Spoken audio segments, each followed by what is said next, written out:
Так, o'rtoqlar tushunibsizlar.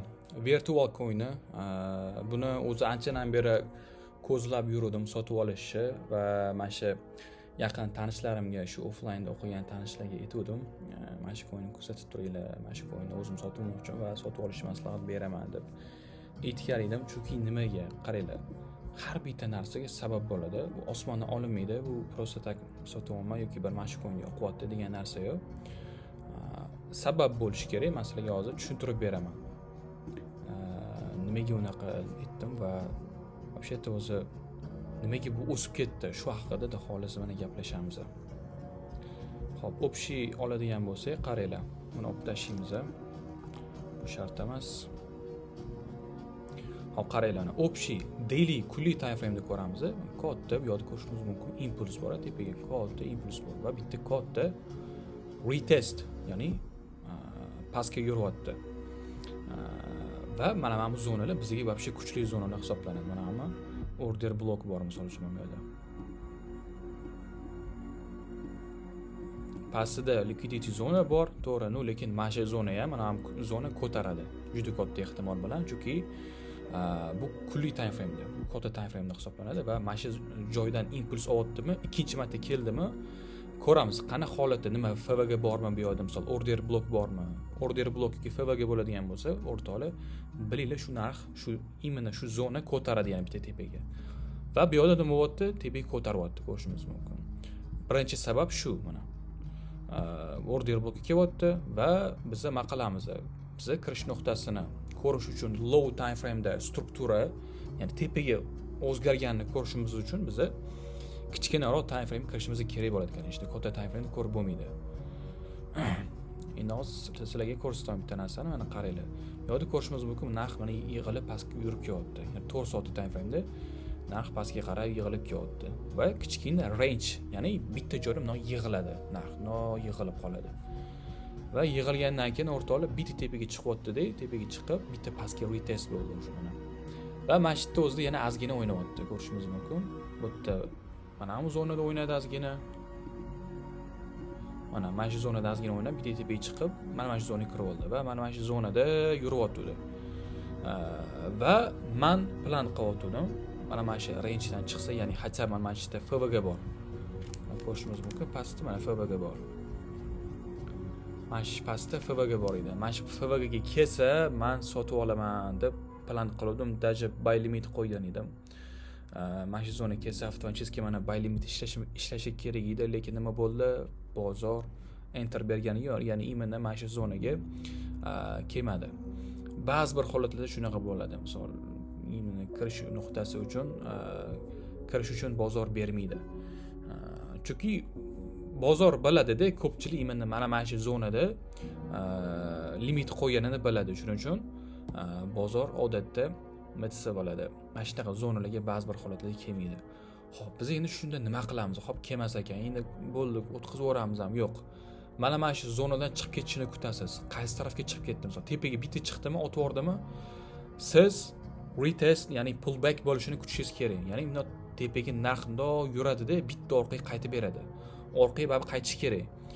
Qaytganda qo'shilasiz, qaytganda qo'shilmay, maslahat bermayman sizga. Tepaga bunday yuradi, keyin bitta pastga yuradi. Pastdan siz qo'shishingiz mumkin. Mana siz qarang, faraz qiling, mana shu zonani buzdi. Eng oxirgi low mana bami, eng oxirgi high mana shu. Siz nima qilasiz? Mana siz lowdan highga tortasiz Fibonacci-ni. Вот. Mana siz tortdingiz, mana shu yoqqa qo'ydim. Sizga mana kirish nuqtangizni ko'rsatib beradi. 05-06 zona bu siz qiziqadigan zona hisoblanadi. Siz mana shu zonalardan siz sotib olishingiz mumkin. Stop loss bilan misol sotib olishingiz mumkin. Men depozitni kattaroq qismi bilan kirgan edim. O'zim ham oxirgi payt mana shu bilan savdo qildim. Allohga behisob shukr. Shu rizqimizga yarasha bo'ldi, yaxshi bo'ldi bu moganda. Shunaqa aytmoqchi bo'lgan narsam, mana shunaqa holatlarda sizlar misol range ga tushdimi, qaysi tomonga qarab buzyapti? Tepaga buzdimi? Bo'ldi, tepaga buzgandan keyin retest bo'lishini kutinglar, pastga qarab tushib beradi. Faqat shu retestdan qo'shilasizlar. Lowdan high ga tortasiz, Fibonacci-ni sizga ko'rsatadi informatsiyani, ya'ni qayerda qo'shilish kerak вообще-то. Shunaqa.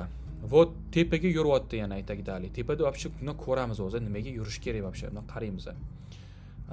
tepada mana qaranglar, bu yerda likvid bor, bu yerda likvidatsiya bor, bu yerda mana FVG zonamiz bor. Mana bu yerda eng katta likvidatsiya. Вообще-то o'zi narx yig'ilib pastga yurib kelyapti. Ya'ni yechilmagan likvidatsiya juda ham ko'p. Bu yerda mana FVG bor. Ko'rasizlarmi? Shuncha sabab. Ya'ni bekordan bekorga emas. Bu coin prosta menga holati yoqdi. O'shanga olman yoki bir bitta tanishim aytuvdi emas-da. Realniy sabab bo'lishi kerak. Realniy sabab, realniy tizim bo'lishi kerak-da. Misol market struktura o'zgardi. Ko'rasiz, pastda blok bor ekan. Xo'p, low time frame da struktura o'zgardi, range ga tushdi. Range ga tushgandan keyin tepaga buzdi, pullback bo'ldi. Sirasiz qo'shilasiz. Shunaqa sabab bo'lishi kerak. O'shanda siz o'shanda savdo bo'ladi-da. Prosta emotsiya bilan bitta sotib oldi, o'shanga mana sotib oldim emas-da. O'sha realniy nima bo'layotganini siz tushunishingiz kerak. Shunaqa. Xullas, men o'zim ham savdo qildim shunda va hozir nima bo'lyapti? Hozir o'maganda ko'rishingiz mumkin. Likvidni mana polniy men yechib bo'ldim. Mana shu yoqqacha narx keldi, uni ko'rishingiz mumkin. Mana shu yoqqacha polniy keldi, men likvidni oldi. Mana shu likvidni hammasini oldi. Men endi plan qilyaptim, mana shu zonagacha kelishim mumkin deb aytayotgandim. Yo'q, mana shu likvidni o'zi ham вообще-то yetarli. Mana shu yoqqa kelgani o'zi ham katta narsa. Chunki siz lowdan highga torting. Вообще-то 2% uni ko'rasizlar, общий masjiddan 2% o'sib berdi. Bu вообще yaxshi natija olganda. Shunaqa. Hozir nima bo'lyapti? Ko'ramiz. Вообще-то mana zonalar bizni qiziqib ko'rishimiz kerak bo'lgan zonalarda. Mana zonalar, mana o'chitmashimiz o'zi kerak emas bizga. Mana qaranglar. Men kichkina time frame ga o'taman. Chunki men o'sha mana retest qilyapti pastga, men kichkina time frame ga o'tib turib, mana shu nitsi bo'ladi. Pastga bunday yurib kelgan paytda shu FVG dan buy limit bilan qo'shib olishim mumkin, misol uchun. Keyin tepaga bunday yurib beradi. Shu paytda men 5% ishlab olishim mumkin. 5% misol uchun yoki 8% mi? Chunki 2 soatlikda mana yarmlik FVG bor. Ya'ni bu yerda вообще-то singan joyi ham bor. Odatda mana shunaqa singan joydan narx reaksiya oladi tepaga qarab. Mana shu zonalarda misol uchun low time frame da stop loss bilan qiziqib ko'rishingiz mumkin. Shu 5-6% olib chiqib ketsa bo'ladi bo'lganda. Ya'ni siz low time frame da down trendda ham misol savdo qilishingiz mumkin. Faqat shu qo'shish kerak bo'lgan zona aytaman. Mana shunaqa zonada siz qo'shilasiz. Ya'ni pastga bunday yuradi. Mana shunaqa zonalardan siz qo'shishingiz mumkin bo'lganda. Oxirgi payt to'g'risi ko'p aktiv bo'la olmayman, bilaman. Instagramda ham, Telegramda ham, chunki hozir biz bitta boshqa yengil loyiha qilamiz va o'shani ustida ishlaymiz. Umuman trading bilan aloqador narsa emas, вообще boshqa tema u. O'shanga vaqtim ketyapti o'sha narsaga. Hozir menda shogirdlar bor, meni kanalimga, o'sha VIP guruhlarimga signallar tashiydi. Конечно, meni tasdig'im bilan men tasdiqlayman, конечно. Hozircha o'sha shogirdlar signal berishyapti. Xudo xolasa, bo'lmaganda signallar natijalari ham yomon emas. Xudo xolasa, men Telegram kanaliga kirsanglar, inshaalloh berilgan signallar natijalari haqida xudo xolasa yana bo'lishib boraman. Xudo xolasa, shu oxirgi bir 15 kunlik, ya'ni 20 kunlik, bo'lmaganda shu 1 oylikni xudo xolasa ko'rsataman sizlarga. Qaysi qanaqa nima signal berildi, qancha foiz o'sdi, xudo xolasa sizlarga ko'rsatib beraman. Inshaalloh shunaqa gaplar. Video yoqqan bo'lsa, like va podpiska qilishingiz chiqmasin.